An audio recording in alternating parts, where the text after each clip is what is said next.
All right, welcome to Witchpolice Radio. One of the cool things that I tried to do as a bit of a change from the podcast, because it's been a one-on-one or one-on-band sort of podcast for a long time now. And a few years ago, sort of at the beginning of the pandemic, I tried something called Quick Hits, which I only did for 1 year. Have been thinking about bringing it back, but it was an idea of reaching out to kind of new up-and-coming artists and talk to them for 10 minutes, put a song in there, and then do four different artists per episode. And it was kind of a cool way to get introduced to new stuff. And sort of what I was hoping would happen through the Quick Hits project was that some of those people who I interviewed would continue on, do bigger, better things, and then come back on a regular episode of the podcast. And that's kind of what's happened here. So my guest on this episode is someone who I first heard of, I guess, the year I did the Quick Hit shows, and we had a quick conversation back when you were just kind of first starting out, I guess. And now things have changed. You got an EP out. There's a lot of action happening. But I think the best way to start this off is if you want to just introduce yourself and give a bit of background about what it is you do as an artist. Awesome. Yeah, thank you. Thank you so much for having me. Yeah, if you talk about, me as a baby little musician, I still feel like a baby, but maybe I'm like a bit more of a grown up now that I have a debut EP. So hi everyone to all of you who are listening. My name is Shay Wolf. I am a singer-songwriter. My music has kind of been described as having, haunting vocals. And through my music, and especially in my EP Stay that I released beginning of March, I really explored kind of hope and dreams and kind of the heartache of, maybe not having them. So yeah, that's kind of me in a nutshell. Cool. I'm sure you're sick of it. I'm sick of talking about the pandemic. I don't want to talk too much about it, but you're kind of releasing this sort of right as things have opened up a little bit more. I mean, it's been about a year or so now where shows are happening and people are going out more. Was this something that you'd been working on sort of throughout that time of lockdown, or is it something you just started putting together after things kind of the world opened a bit? The songs were kind of a compilation between the years kind of leading up to the lockdown and then kind of throughout. And it wasn't really something I could really kind of make it come to fruition until after the lockdown. So it's probably a year later than maybe I would have liked it, but I'm kind of somebody that likes to think of things happening on time, perfectly on time. So that's how I like to think of it. But when it comes to, playing shows and touring, or, one of my goals is to, further establish myself as an artist in the Winnipeg scene in Manitoba. Those kinds of things obviously were hugely affected by the pandemic. But that's okay. Well, just one more question on the pandemic, because like I said, no one wants to hear about it anymore. Everyone's kind of hoping that it's over, going forward. But what was it like? I mean, as you described yourself as a baby artist, what was it like, sort of launching a music career in this time when the music industry, the local music scene, everything kind of as everyone knew it was dormant? I mean, it must have been a strange time to kind of put yourself out there and then start releasing some singles and things like that. Totally. You know what? As an artist, and I'm sure like a ton of other artists feel this way, but I for one got really kind of swept up in my own mind and in my own feelings of like limitations or fears. So the pandemic was not a great time, in terms of that. But I don't know. It really allowed me to work through things and work through my songs and develop myself. And I, still love to focus on development as, a musician, and kind of see that two sides of being a musician and creating, and then, okay, how am I going to make this sustainable for me? Well, yeah, that's kind of the issue a lot of people are finding themselves dealing with, because we're in this weird dystopian future now where everyone can kind of put their music out online and you can make it available to anyone around the world at the click of a button. But the way that everyone's sort of doing it all on their own is there's so much more of kind of the marketing side of things and promoting yourself and all of this business stuff that is kind of comes with being an artist now. It's not just, you can't just focus on making great songs, because you need to find a way to get those great songs heard by, above the 10 million other people who are doing the same thing. I know it's, and if you're not an artist, you might not think about it. It's like, oh, you're a musician, you got to like create music and do all this stuff. But, behind the scenes, you really do like, if you don't think of yourself as a music, you're either, or as a business and you're a musician, you're either lucky, or or you're really hustling to, like, create content and be active on social media. At the same time, though, I think about, like, the difficulties of music just distribution back in Yeah. the day. And there's two sides of that coin, I think. Like, if you're not represent, like, it's easier for indie artists or more niche artists, smaller artists, to maybe get heard by, for other people around the world to listen to you. So I don't know, it's give and take, although it would be nicer to have some more what's the word, like, have like a union for music that kind of protects artists too, but maybe Yeah, because someday. it's like the Wild West, right? I mean, it's been navigating kind of the streaming services and the tiny amount of royalties people get from that, and figuring all those things out. Yeah, it's totally a new frontier for a lot of people, I think. Totally. Like, creativity in your craft isn't kind of where it ends. When when you want to be a musician, you kind of have to get creative in other ways too. So Yeah, yeah. for sure, for sure. So, what is? I mean, I know you just released this about a month ago. What has the reception been so far to the EP? Now that it's out in the world and people are hearing it. Really nice. It's it's so humbling when people say, like, this, like, brought me to, like, if somebody says that, one of my songs brought them to tears, I'm like, I'm sorry, but but like, it really it touches me, and it it feels so good to know that there's a place in this world for people to connect to maybe some of the experiences or the emotions that I demonstrate in some of the songs, and it's been really good. Yeah. I When mean, you're when if you're if it hasn't been, then people well, told me yeah, that. hopefully you're hearing the good stuff and not the negative. If there is any negative stuff, right? Yeah, yeah. But does writing about things that evoke those kind of emotions? I mean, obviously, no one's going to say it brought them to tears if the songs themselves don't have that emotion kind of built into them. Is it cathartic for you to sing about some of this stuff, to deal with obviously very serious feelings and thoughts and things in these songs, and actually to sing them? Is it kind of a way of getting things off your chest, of getting emotions out that maybe you wouldn't have an outlet for otherwise? Absolutely. Like, um, I I grew up playing classical piano, but before that, I was singing, and I'm sure a lot of people sing, whether they admit it to others or not. I think everyone does, yeah.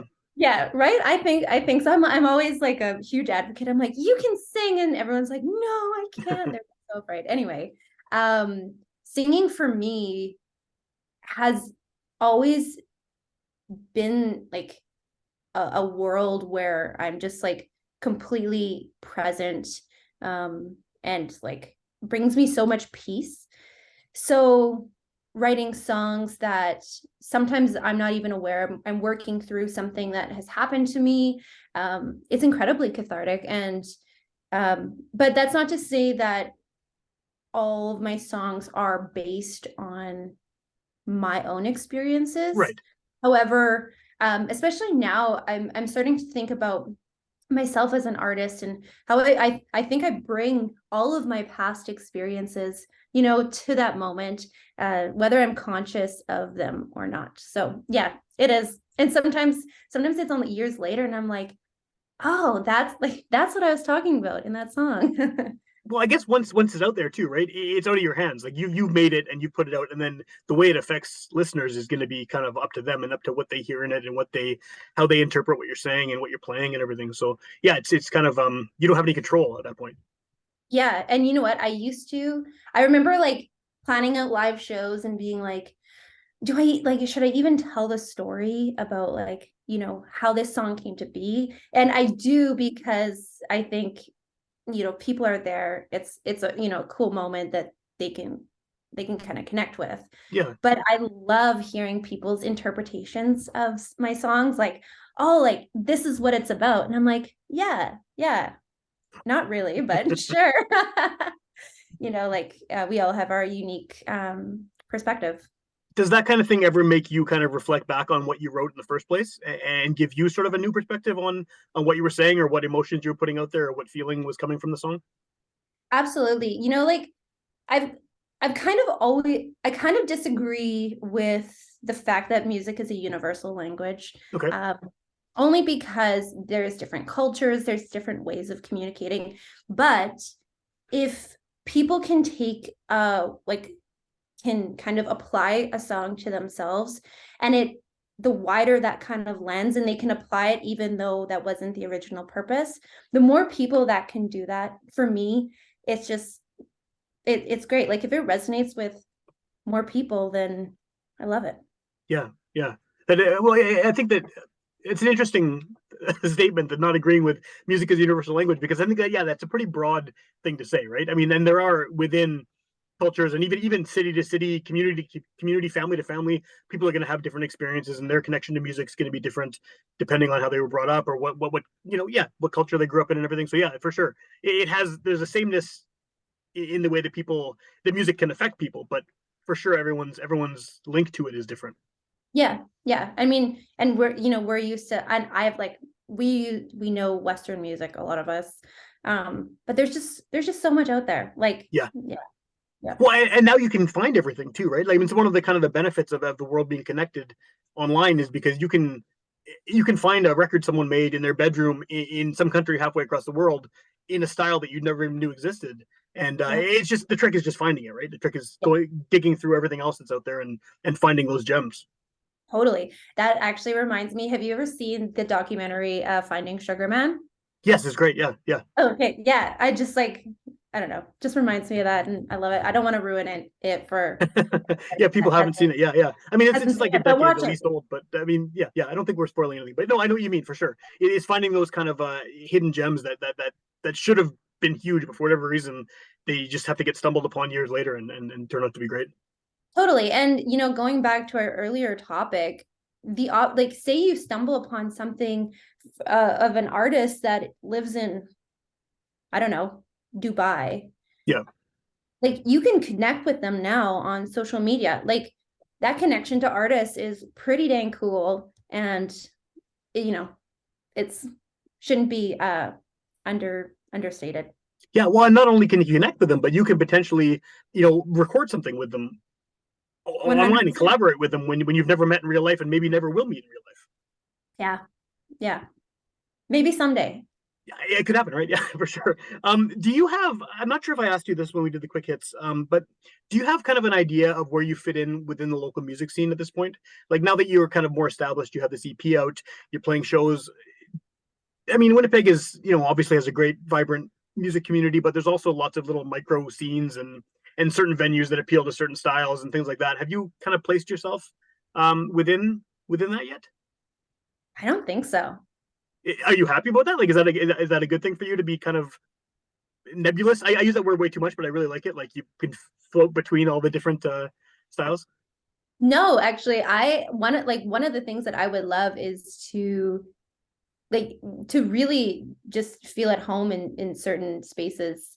But I don't think it's happened for me yet, which you know what, like as I say, like as an early artist, I'm really I have goals that I'm trying to work towards. But I'm also really trying to enjoy the journey, Yeah. like um I play a song in my live shows. It's Thank You by Alanis Morissette. And when I was looking into the song, she said, she, with Jagged Little Pill, she reached this like mega success Yeah. that a lot of artists dream of. Um, you know, People know her internationally, everything, but she looked around and she was like, what? Like I'm not, I don't feel like this success, it maybe wasn't success to her. Yeah. Sure. Sure.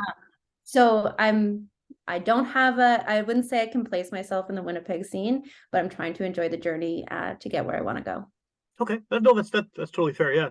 Do you have I mean, Alanis Morissette's an interesting reference point. What do you think? How do you define what you do? I mean, what are you inspired by as far as other musicians? Who kind of put you on this path of making your own music? Anybody whose voice really like carries their music, I'm inspired by. So, a ton of singer-songwriters. Sarah McLachlan always comes to mind. And, I'm always hesitant to say like big names because I just, I would be so lucky to be, considered in the same category. Sure. Uh, but, Sarah McLachlan, Joni Mitchell, more pop artists, maybe like Adele. There's an artist I've been following for a while who like has, reached a huge level of fame, named Dermot Kennedy. I don't know if Okay. you, I'm he not sure just, if I know who that is now, but yeah, he's just got like a really unique voice. And he really struck me because he kind of toes the line between pop, indie, and folk, and he did. And now he's a bit more pop, but I've appreciated like watching his journey. But then on the same line, I'm inspired by a lot of local musicians in the Winnipeg scene that I see, making a name for themselves and touring North America and kind of putting Winnipeg on the map. And I think it's great. yeah, it's very cool. Winnipeg, it's so diverse too. The different types of music and creative stuff that's coming out of the city, it's nuts. Yeah, it's incredibly inspiring. So let's catch up in another episode, and then I'll tell you where I find myself in the Winnipeg scene. And Sure. Yeah. Once you figured that out, definitely, yeah, definitely. we can catch up. So one of the things you mentioned right off the top, and this is something that I definitely agree with upon hearing your stuff, is that you have a unique voice. I think you said haunting. I think that's what you said it's been described as, and I think that's pretty accurate. Like it's very kind of like what you just said. The voice stands out, and it's something that kind of draws you in to the music. Is that? I mean, obviously, if you I don't know if you consider yourself a singer songwriter, I would put you in that category. At least most of the most of the stuff I've heard. Yeah. But what person like where do you kind of juggle the songwriting part and then the singing part, because you have that kind of unique voice that's going to appeal to people just upon hearing it. Oh, what is this? You're already kind of drawing them in with that. How much importance do you put on lyrics and on storytelling and that side of things once you've kind of drawn them in with a different voice? A lot of things in my life I describe as a balancing act. And so that question is a huge balance. In the creation of the songs, a lot of times I I write melody first. Okay. Um, and yeah, I think my voice, if I don't know, when I talk about myself like this, like my voice, I feel like it sounds so like, I don't know, presumptuous. But anyway, That's part of um, marketing yourself, though, too, right? That's part of this whole idea of putting yourself out there. Yeah. yeah, true. But like, not only does singing make me the happiest, but I think my voice is differentiates my music from somebody else. That being said, the creativity of songwriting and this complexity that I have in my brain, and really conveying how I see the world and a point that I want to make in a song really happens in the songwriting. Right now, in at this point in time, I'm dedicating more time to songwriting, but at the same time, I see myself as a vocalist, and strength, like expanding my range and strengthening my range, are hugely important to me as well. Okay. Okay. Where can people find your music at this point? I mean, I know the EP's just come out at the time we're recording this a month ago, but the good thing about this being a podcast is someone could hear it the day it comes out, or they could hear it a year from now, or 3 years from now, or whatever. And by then, you could have new music out. You could have shows, tours, who knows, right? So, what's the best way to A, hear your music, and B, find out what you're up to as far as live performances and things like that? So my music is everywhere. So Spotify, Apple Music, Bandcamp, Tidal, whatever you use, it's Right. likely on there. You can search for Shay Wolf. That's Shay, Wolf as in ow. And I'm mainly on Instagram. I do have a TikTok as well, and that's Shay Wolf. With a bunch of Y's, right? Shay, three Y's, Wolf. Yeah. What is the significance of the name? So Because you weren't actually, Shay Wolf when I talked to you the first time. yeah. So my real name is Trista. And I've just grown up my whole life being like, oh, hi, like, nice to meet you, Krista. Nice to meet you, Kristen. And I'm like, whatever. So I was just like, you know what? On the stage, I want somebody to be able to hear my name. But being a singer-songwriter, I feel like, if I go under a moniker, I still want it to feel really like authentic to Yeah. me. Because, I'm really open and honest and vulnerable in my music, and I still want to be me. So my middle name is Shaylin, so Okay. Shay. And my mom's maiden name is Wolf, so Shay Wolf. So it is kind of your name anyway. It Yeah, works as a stage name, but also, yeah, yeah, very cool. yeah, yeah. Has that? I mean, I know you hadn't really released much before you switched to that name. Is that was that ever caused any problems, or are people just sort of being introduced to you as Shay Wolf and not even realizing you had stuff previous to that? No, it's mainly been fine. It's just like been my longtime fans or friends being like calling me by my old kind of name, or like when I kind of first started releasing music and went under Shay Wolf, they're like, when are you gonna have merch? Like, we want to buy things. And I was like, I don't know. I'm like, I'm working on releasing things, like, merch will be come after. Yeah, But I think that's a good problem to have. definitely. Yeah, yeah, for sure. People want to buy Yeah. merch before Yeah. you even have it. That's definitely a good issue. Yeah, for Yeah. sure, for sure.